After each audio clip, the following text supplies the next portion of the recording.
ఆఫీస్కి చంద్రకళ వచ్చి తన భార్యగా అక్కడ అందరికీ కూడా పరిచయం అవుతూ ఉంటుంది. ఇక అక్కడ ఉన్న విరాట్ అయితే చంద్రకళని అలా పిలుస్తూ ఉంటాడు. ఇక చంద్రకళ లోపలికి రాగానే అక్కడ ఉన్న విరాట్ అయితే ఒక పేపర్ని ఇస్తాడు. అది చూసి అక్కడ ఉన్న చంద్రకళ ఏంటి సార్ ఇది అని చెప్పి అంటుంది. దాంతో విరాట్ అయితే ఇది నీ రిజైన్ లెటర్, నువ్వు ఇక ఈ ఆఫీస్లో పనిచేయడానికి వీలు లేదు, ఇక్కడ నుండి వెళ్ళిపో అని చెప్పి అంటాడు. అది వినగానే చంద్రకళ ఒక్కసారిగా షాక్ అయ్యి ఏం మాట్లాడుతున్నారు సార్, ఎందుకు నన్ను రిజైన్ చేశారు అని చెప్పి అడుగుతుంది. దానికి కారణం తెలుసుకోవచ్చా అని చెప్పి అంటుంది. అది వినగానే విరాట్ అయితే దానికి కారణం ఏంటో నీకు తెలుసు, నాకు తెలుసు, మళ్ళీ ఇప్పుడు చెప్పవలసినంత అవసరం లేదు, మర్యాదగా ఇంటికి వెళ్ళిపో అని చెప్పి అంటాడు.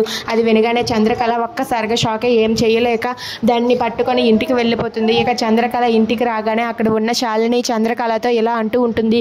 ఏంటి చంద్రకళ, ఇప్పుడు నీకు ఉద్యోగం చేసుకోవడానికి జాబ్ కూడా లేదు, పెద్ద నీకే ఉద్యోగం ఉంది అని చెప్పి మెడలో తాలిబంధం ఉంది కదా అని చెప్పి పెద్ద ఎక్స్ట్రాలు చేసుకొని వెళ్ళావు, ఇప్పుడు అది కూడా లేదు, 4 రూపాయలు సంపాదించుకునే స్తోమత కూడా లేదు కదా నీకు అని చెప్పి అంటుంది. అది వినగానే చంద్రకళ ఇలా అంటూ ఉంటుంది. నాకు తెలుసు శాలిని, నువ్వు ఇలాంటి మాటలు అంటావని తెలిసే నేను ముందుగా ప్రిపేర్ అయ్యి వచ్చాను శాలిని అని చెప్పి అంటూ ఉంటుంది.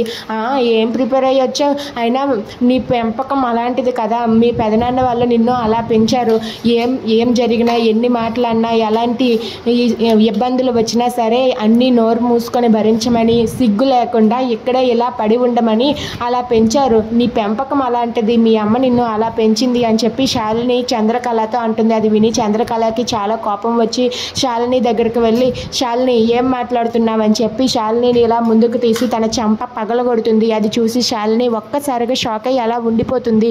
ఇక అక్కడ ఉన్న చంద్రకళ అయితే చాలా సీరియస్గా శాలిని వైపు చూస్తూ తన చెంప పగలగొట్టి వార్నింగ్ ఇస్తుంది. అది చూసి అక్కడ ఉన్న శాలిని అయితే ఒక్కసారిగా షాక్ అయ్యి అలా చూస్తూ ఉండిపోతుంది. ఇక ఇదంతా చూసి శృతి వాళ్ళ అమ్మ కూడా షాక్ అయ్యి అలా చూస్తూ ఉండిపోతారు. ఇక చంద్రకళ శాలినిని కొట్టడంతో శాలిని కూడా చాలా కోపంతో రగిలిపోతూ ఉంటుంది. ఇక అది చూసి శృతి వాళ్ళు ఏం చేయలేక మౌనంగా ఉండిపోతారు. ఇక దాంతో చంద్రకళ అయితే శాలిని మీద సీరియస్ అవుతుంది. If you like this video please like, share and subscribe friends. Thanks for watching.